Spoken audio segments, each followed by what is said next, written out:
Bismillahirrahmanirrahim. Salamun alaikum and welcome to Youth and Women Platform with your host, Sister Zeenat. So we are going to be talking about how to instill love of Islam in your youth. Yeah, exactly. That is challenging, right? I know. That is challenging because of so many reasons. So here in the studio, we have a special guest of honor. Assalamu alaikum, sister. How are you? Assalamu alaikum. I'm happy to be with you here and also the audiences. Hello everyone, I'm Zahra Muqaddasizadeh. I'm an educational manager and vice principal in different national and international schools. Happy to be at your service, and it's all pleasure of mine to be here. Today we are going to talk about how to instill the love of Islam in our children and especially youth.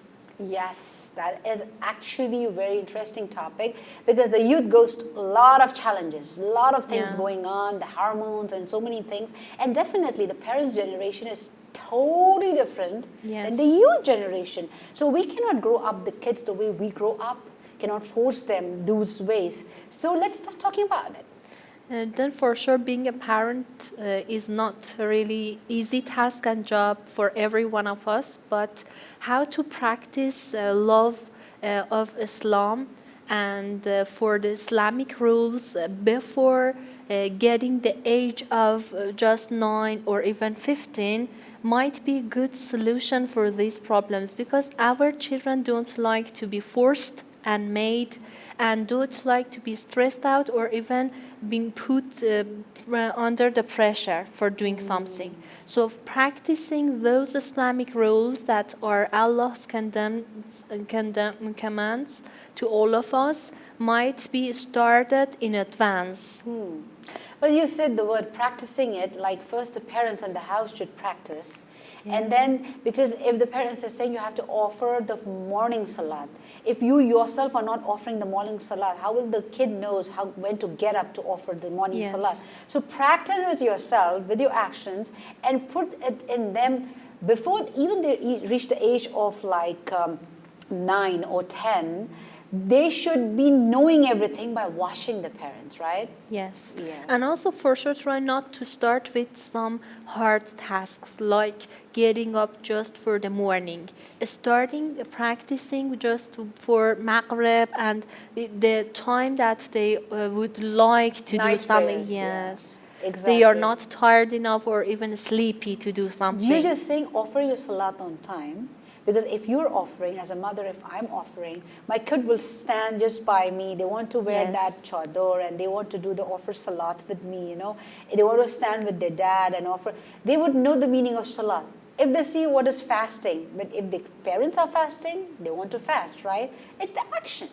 Yeah, for sure that is one of the best solutions, to pray together.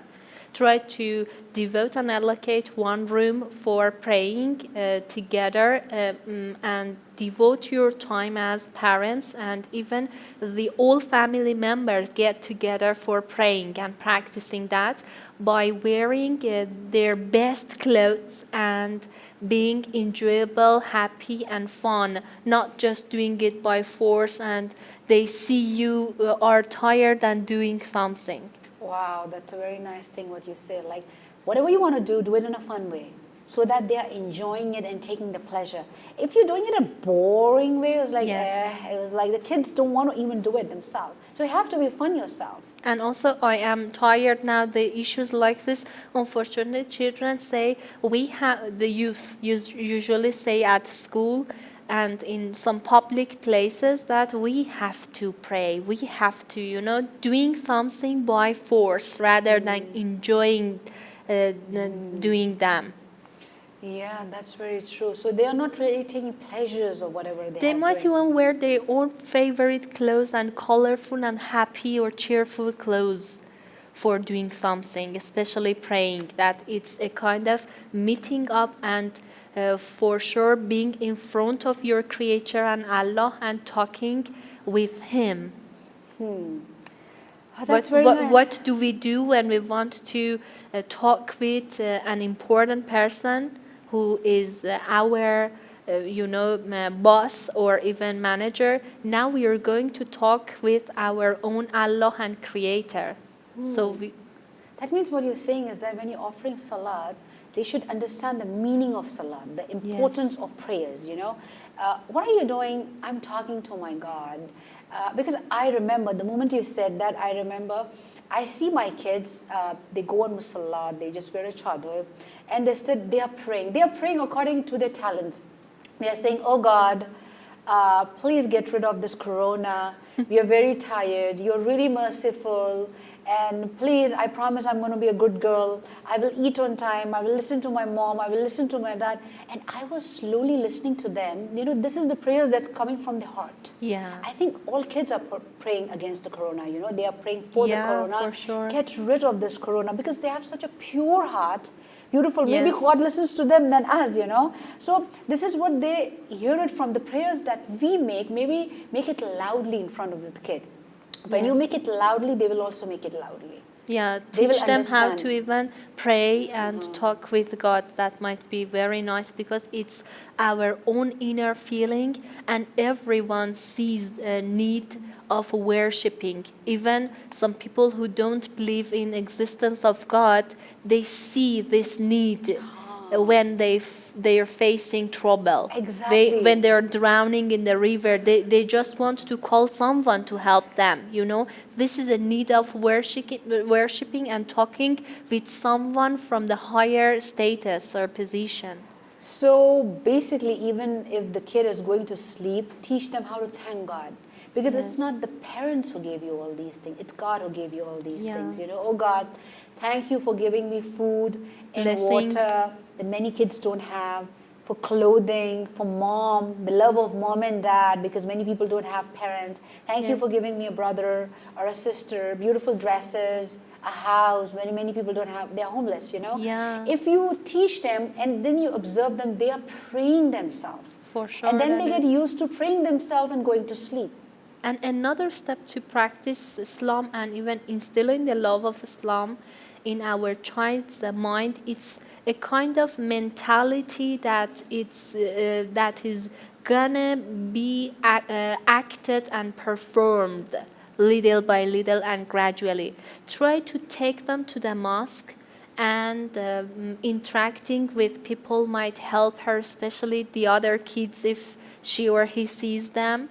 And the happy and dynamic environment and active environment, that how great place might be a mosque to find new friends and make friends with, and even participating in different classes and activities that some mosques have an offer. That might be a great relationship with this peaceful place. Yeah, basically you're saying take them to the park to make friends, or some place where there are kids, or school, of course. They're going to make a lot of friends.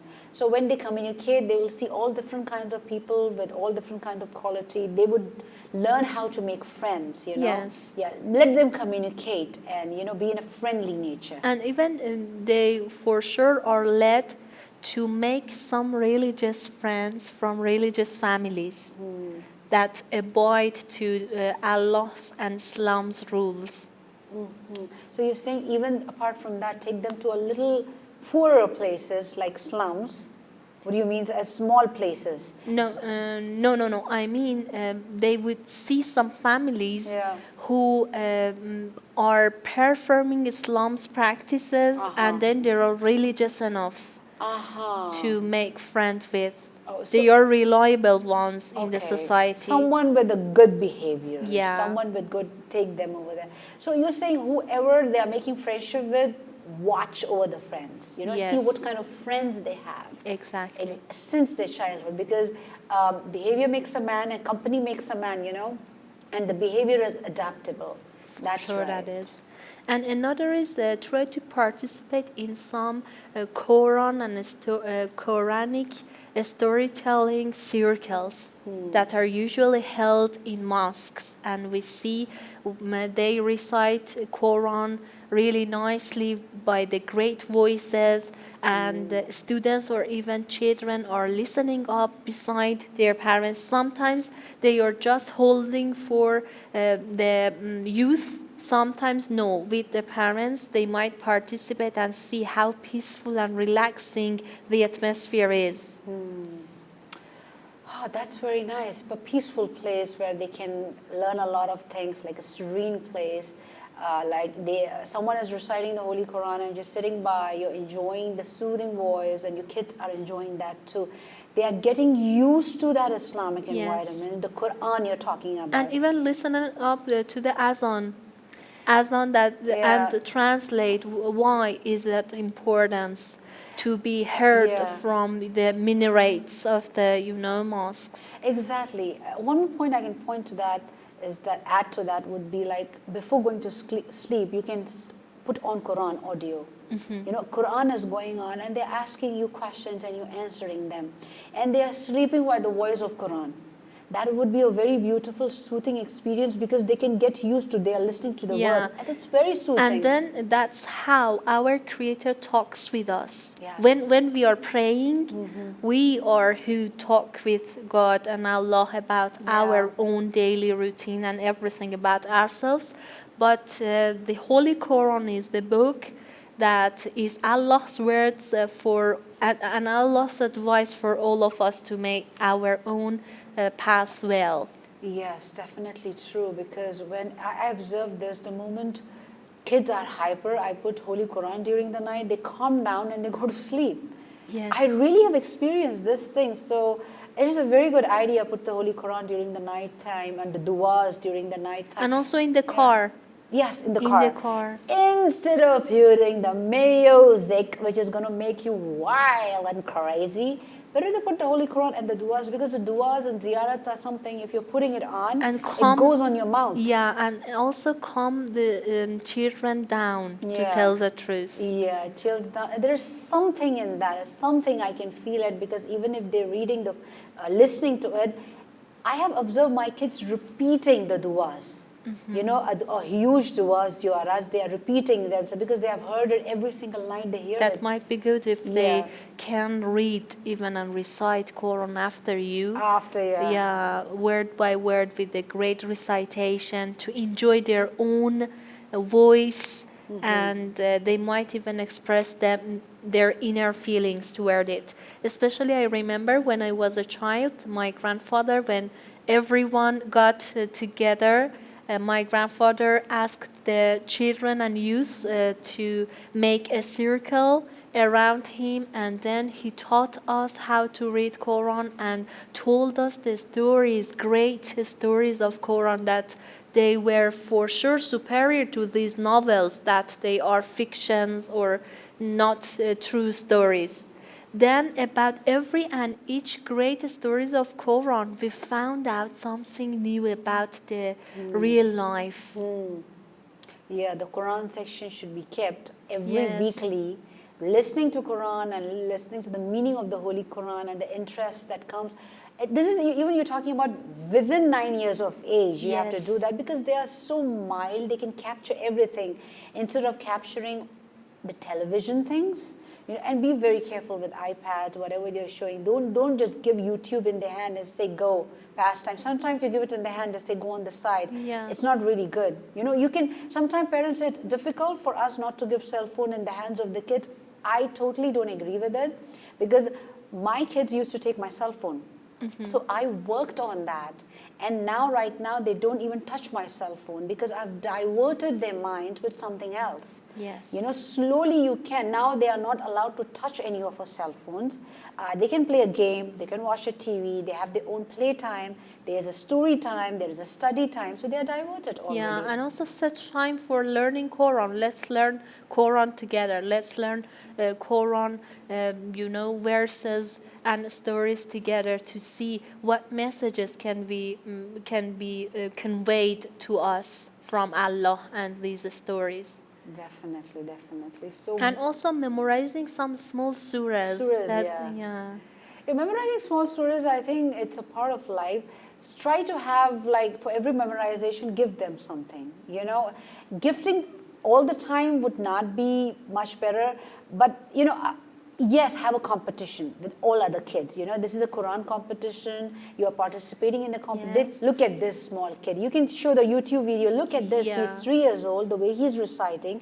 He's 4 years old. You are this much old. You can also do it. You know, you keep reciting. They learn too fast. And they are great memorizing things and also great imitators. Yeah. And also we might even, before starting our meal or after finishing our eating, might pray together when they are sitting at the table. Say, so thank God for the good food and health and wealth that we have all, these blessings from God. We might teach them some small narrations for telling the truth, honesty, modesty, helping the others, lift the others up, being kind to the others. These are all narrations and hadiths from our Ahlul Bayt and Prophet Muhammad, or even the other prophets' seerah and biographies. Yes. We might all choose the best verses and teach them by that. Give an example from the most perfect ones in the history. Every dua has a story. Yes. Every verses has a story, and they're so beautiful stories. Every night before sleeping, you can tell them one stories according to the age, not something that Yes. they don't understand. According to the age, you can do it, and it would be a great help for the kid to understand it. Especially if they are like, as we've known, Imam Ali alayhi salam and their families. What did they do? How did they even behave with youth, with elderly ones, with the other kids, to show them how to do wuzu, ablutions, and the rest. These are great stories to teach our children, and they will enjoy. They would like to see how the people from the even past lived. Yeah, you can just tell them 1,000 years ago, 1,400 years ago, what people what kind of utensils they have, what kind of living, what kind of houses they have. And there are many movies, you can just watch movies with them and let them know, look, this is the movie like this is the movie. That would be a great work for them, if you're just really working with the kid. For sure. And then another is try to get together for having parties and celebrate the Eids like Eid Festivals. Yeah. Very good. So basically, if you're just introducing all kind of festivals of your religion, then they would know what kind of festival is for what, and they would understand and they would know everything. So we have been talking about how to create a love of Islam in the heart of your kid. Being practically with action with your kid is really going to help you. So stay tuned. We will be right back after a short break.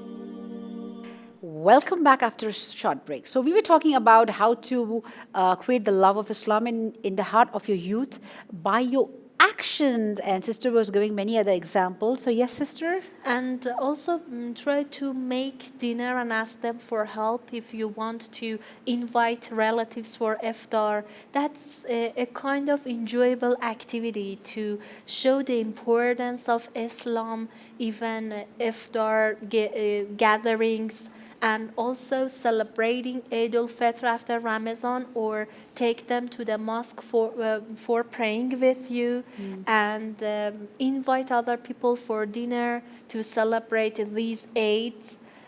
Explain the reason why do we call it Eid al-Adha, why do we call it Eid al-Qadir, and the importance of the story behind it and the reason and logic behind it, and to ask them and make them aware of even paying attention to the details, to be like a wake-up call for them. and make them alive in our history. We shouldn't put them away in our today's lives. So these gatherings and also inviting other people for celebrating these kind of aids, especially buying new clothes and being happy with our Yes. family members, show them the importance of these events and occasions. Enjoy the month of Ramadan, enjoy the festivals, enjoy the salat, enjoy every single thing you're Yes. doing for the sake of God. If you enjoy it, and you show this to your kid will also enjoy it, right? Yes. That's actually very beautiful. Very good example. That's it. And also another thing, I have a question. How do you practice Islamic rules with your children at home? With my kids, Yes. an example, okay, like I have been giving few examples right now. During the night time, I have the Quran. During with the food, teaching them how to thank God with the food that you have, because many people don't have food. Many people don't have. You tell them to thank God for whatever you have in the house, that you have been enjoying the pleasures. I asked them, did you enjoy it? They said yes. There are many people who don't even have this. So thank God for giving you this blessing, because God has given you this blessing, especially the mom and dad that you have. Many people don't have mom and dad, and they cry for it. So making them realize and making them thankful to Of their own blessings. of their own blessings that they have. And then it's like How about if they visit someone at school that does not believe in this kind of beliefs and wants to even lead them to the wrong side and way? I think my kids are too small, that experience has not happened when they are 5 and 6. Definitely that experience is going to happen. They are going to meet all kind of people. I have to be prepared of that. Communicate with your kid. When my kid comes home, do you know, Mom, she doesn't believe in God.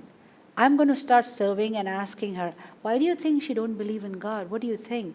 She's going to say, because she says whatever the reason, I have to start questioning her so much, questioning them, that they would get an answer themselves, and they can give that answer for themselves. Instead of believing in her, they can believe in God. Yeah. Yeah. Another point might be you might participate in just some festivals for charity, Yeah. and ask your child to give donations Yeah.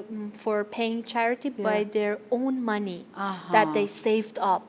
Their own toys that they have. Yes. Try to give one of your best toy. Teach them to give one of the best toy or the best dress. These are the things that they love, right? Yes. Or the best shoes. Whatever is best. First you have to create the value of giving donation. Yes. Then you have to add, what do you think you can give from yourself? And when they are giving it out, they can realize the beauty.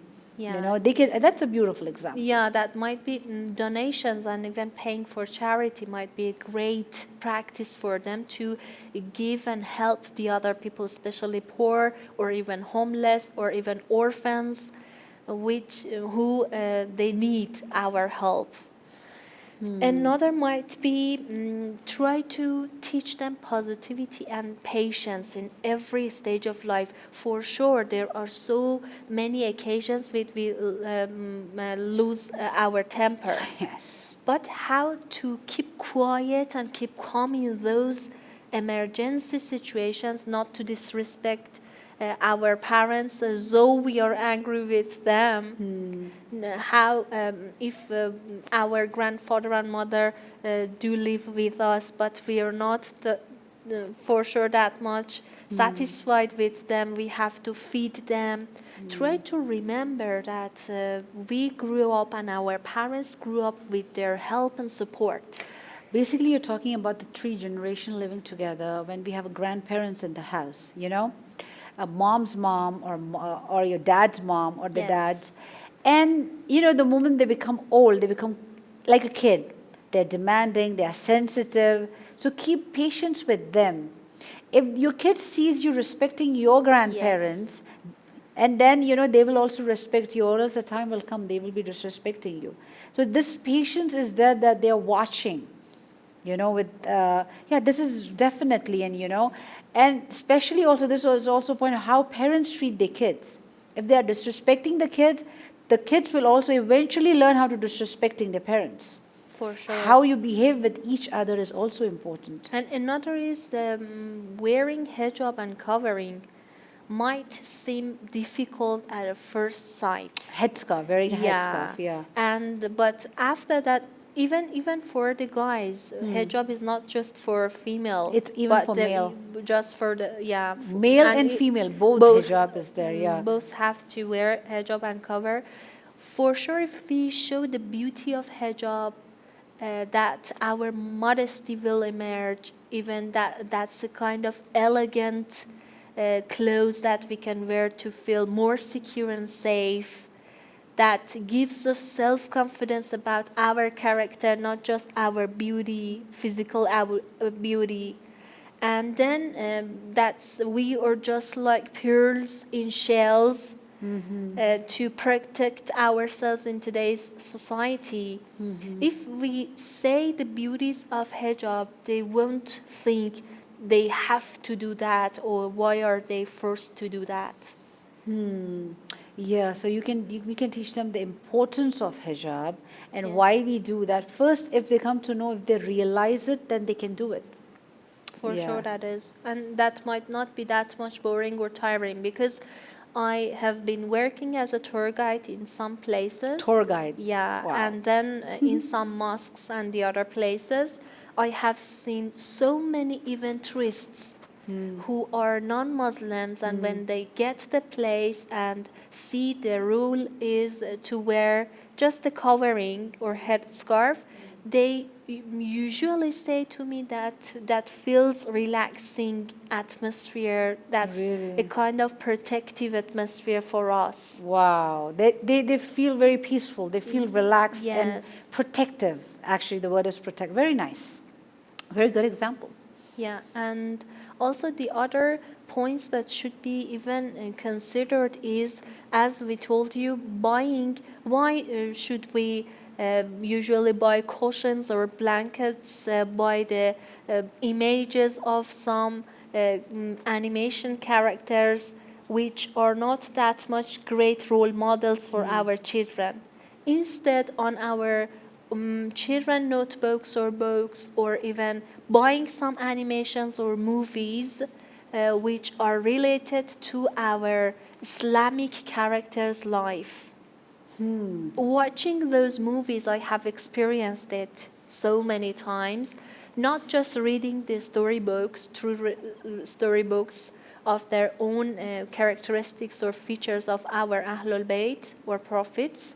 Watching the animations might influence and stick in mind of our children. Wow, yeah, because it's all visual.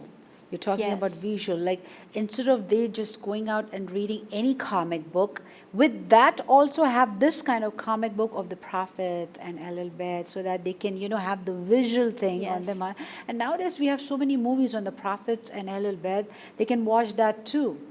Yeah, definitely. And just like the series. And have you ever noticed whose story and which character, Islamic character, your children love more, and why? They usually like the character which is very strong, which is like a superhero, This is what they like. That's the reason when you're showing the kid, especially who are like under 5 or 6 years old, they like this kind of superhero characters. Whether it's a Spider-Man, whether it's something you're talking about a superhero, if you're just showing the episode of Khaybar, Battle of Khaybar, then you see Muhammad Ali said the strong man and break it up, but he's also humble at the same time, going out and playing with the orphan kid and very good with his own kids. This is what they love. Yeah. This is what they love with, So you have to give the stories like these to them. So his behavior regarding different occasions and situations. It has to be like a superhero behavior at that point of time. He is this, he's also this in both ways, So and also for sure that might be a great substitution to these today's supernatural powers that we see. They are not even when I'm watching a movie, you know, when they are watching any kind of like movies like Minions and everything, they get excited by Minions talking like that. And then we have to tell them these Minions in real life, they don't exist. Yes. These superheroes don't exist. Men don't fly. You know, people don't fly. There's nothing like lasers coming from the hand, you know. There's Yeah. nothing like a Spider-Man which goes on the web. This don't happen. The spider comes, bite on you, you become a spider. No. And watching these movies usually make them aggressive when Sometimes, and they might have nightmares when they see. Yeah. Because and kids watch at that them. age, they have horror nightmares, you know, horror. They see some kind of whatever, and the way they wake up and they are scared. You know, so yeah, everything matters. So before going to sleep, calm them down, relax their mind, you know. Don't shout at them, have the Holy Quran, have the ziyarat, and tell a beautiful story about Imam Ali or Holy Prophet, peace be upon him, or any beautiful story which has a good example, not something about bloodshed, please. For sure. Yeah, not bloodshed, and something a beauty example of how Bibi Fatima Zahra Salamullah Alaiha was, how Bibi Khatija Salamullah Alaiha, what kind of strong personality she had. She was the richest woman, you know, she was a high-fi, but she... From a respectful family. Yes. And she used to call the scholars. What scholars that time? The Jewish scholars, the Christian scholars, and have a very knowledgeable environment. And she definitely knew who the Holy Prophet is, even though when she hired him, you know. This story is I spoke in front of the youth. The story of Bibi Khatija, salamullah alayha, and Holy Prophet, peace be upon him, in front of youth, loved it. Youth said, we never heard that story. And then one point that should be considered here is if our children or Muslims should respect the other religions like our Prophet did. Yeah. That for sure our Prophet respected and even helped Jewish, Christians, and the other religions as well. So our children shouldn't think that whoever they are more important than the others. Unfortunately, these days, in today's world, if I am, I have my own religion, I think the others are not on their right side. That's my own right to live and have my own ideas. Yeah, there comes a time where you start discriminating other religions, you know. So you have to even teach them importance like, okay, this is your religion you're following. They even speak out about other religion. Whatever religions, if you're living in other countries where there are different religious girls or, you know, boys, you would know this person is a Christian, person is Jewish, the person is Hindu, you know, the person is Sikh. So talk to them about that religion a little. This is the difference. Make sure you respect all religions. And also we all observe our own rules, religion's rules. So respecting each other's beliefs and opinions, whatever it is. And we have so many commonalities that we have also all come out of the same root, Adam and Eve. Yes. Yeah, that's definitely true. That we came out of all the commonalities. That is, we are all sons and daughters of Prophet Adam alayhi salam. And this is how we live. So, sister, the knowledge that you have been giving was so truly so good. So nice. Thank you so much. Inshallah. So it was really very helpful, especially for the parents, I'm Inshallah. sure. I would be thankful to you all and also to the parents. So thank you so much, everyone, for being with us and sticking to us with this topic. I hope this has helped many of the parents and many of the kids. Thank you so much. We'll be right back after this topic. There's going to be a very interesting one. So stay tuned. Keep watching us and please subscribe to our channel, definitely. So until then, Assalamu alaikum wa rahmatullahi wa barakatuh.